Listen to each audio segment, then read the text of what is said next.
Good morning and welcome back to this week's episode of 7 Minutes of Sport. As always, I'm Christina, your host throughout this podcast. And even though I'm meant to be a professional, I am so excited about the guest who is joining us today. This person has had a career for over 30 years in the FA. She has been the FA Director of Participant and Development. She oversaw the implementation of a 200 million four-year investment programme into children's and grassroots football and was awarded an MBE in 2002 for services to football. Following that, the BT Sports Industry Award for Leadership in Sport in 2016. And in 2018, she took up the new role of Director of the Women's Professional Game and transformed professional women's football in England, leading her to be awarded an OBE for services to women's football in 2021. It is my absolute pleasure to introduce the wonderful Kelly Simmons OBE to the podcast. So Kelly, hello and welcome. Thank you. What an intro. Great to be here.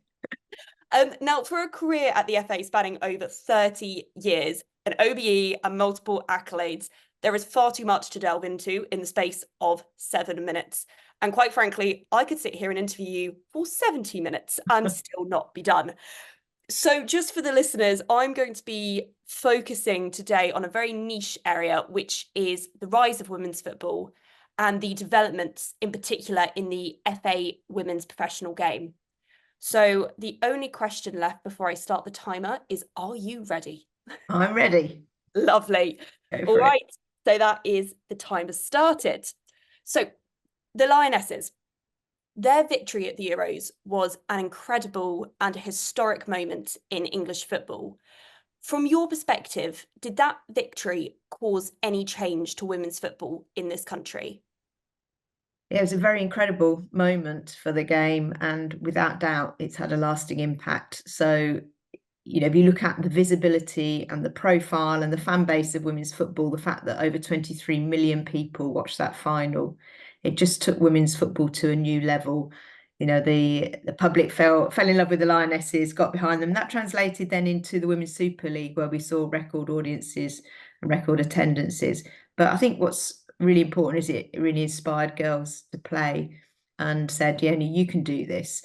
And we know all of the benefits of sport for women and girls. And there was over 1,000 new girls teams just straight after that Euro victory, and 3 million women and girls now play some form of football in this country. And I think what was really great was that the Lionesses used their platform to call for equal access, equal opportunities in schools for girls and boys, and the government have backed that too. So I think there's a big impact right across the whole game. Now, you've already touched upon it slightly, but with the impact, especially at the grassroots levels, what would you say the current scale of women's football is at that grassroots level at the moment? Well, it's huge. I mean, I went in the FA many years ago. We did our first count of girls' teams. We found 80 girls' teams across the country. So really, my generation weren't really allowed to play. Women's football had been banned when it came back.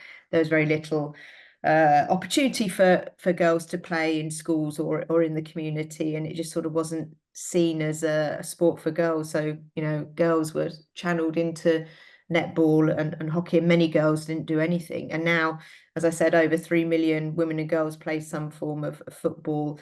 There was some recent government research and data announced a few weeks ago that more women and girls play football now than people, male and female, play rugby. So that's the size, of how big women and girls football has become. And it will only get bigger as those doors open for girls. It is our national sport.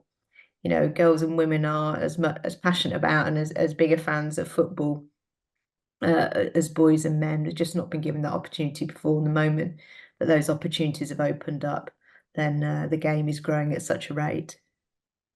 That is brilliant. And why is it that grassroots football in particular is so important to the future of women's football in particular?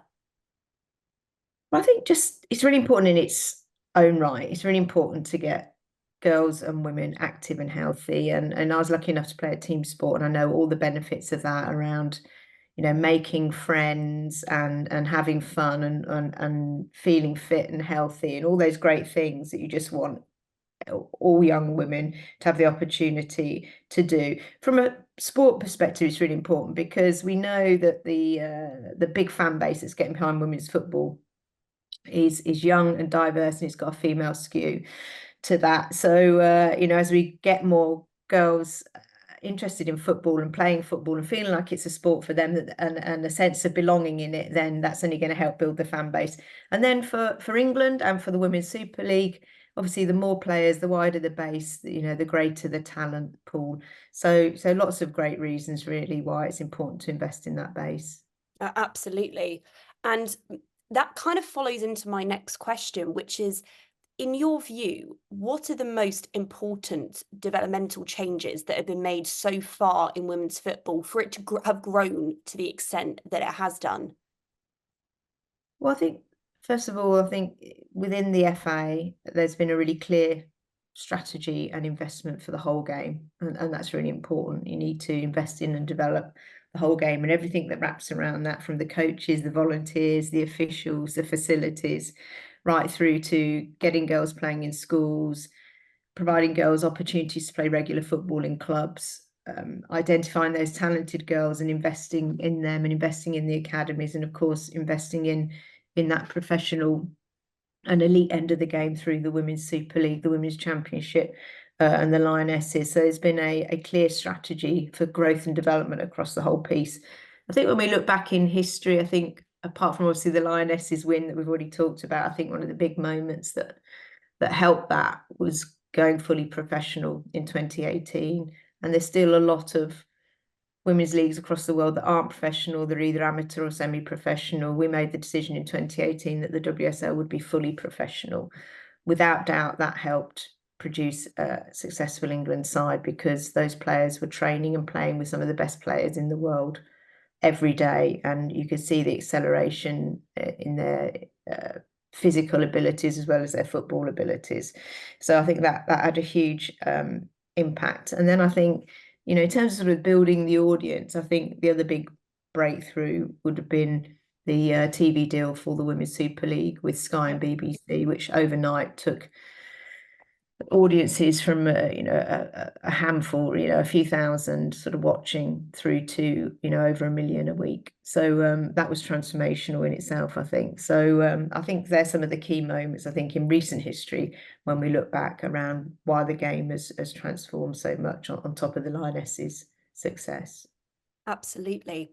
And leading on from that, looking at the future of women's football now, what do you hope that the future of women's football will be?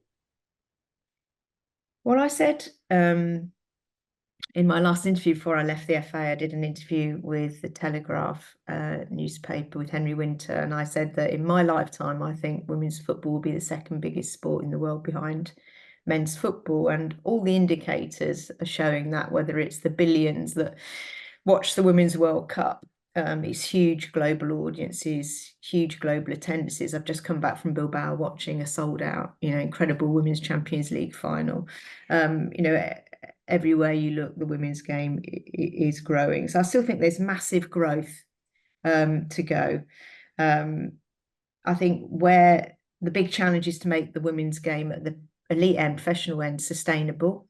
So obviously one of the recommendations in the women's professional game strategy when I was director of the women's professional game was for the Women's Super League to come out of the FA and be independent and club owned, and that will happen this summer. And that's to give it an absolute laser focus on growing revenue and becoming sustainable in its own right, so it doesn't need to rely on some support from men's football and the sort of whether the club's doing well or not, and then that sort of impacts on the women. And we've seen some of those stories. It's important that it can stand on its own 2 feet. So I think the next big sort of change for the women's game, I think, is to really commercialize, grow revenue, and become sustainable in its own right. And I think it needs more investment as well in the talent pathway to make sure that we keep pace with those countries like Spain, who are doing so well in terms of producing successful sides. So I think, there's still plenty to do. Absolutely. Well, Kelly, that actually, the timer is gone. That brings us to the end of our questions. So Right? thank you so much for coming to join us today. I Sure. know that the listeners are going to absolutely have loved that episode and will be listening to it probably more than once. So I personally cannot wait to see the future of women's football and hoping that it grows continually in the direction that it is. But before we end, is there anything else you'd like to say? Um, well, first of all, thank you very much for having me on. It's been great to chat to you about it. And I just think it's a really exciting future for the women's game, and I can't wait to sort of continue to watch it flourish, not just in this country, but as I say, across the globe. Absolutely. Well, Kelly, thank you so much. And thank you, as always, to our listeners for tuning in and listening to this episode. We will see you next week.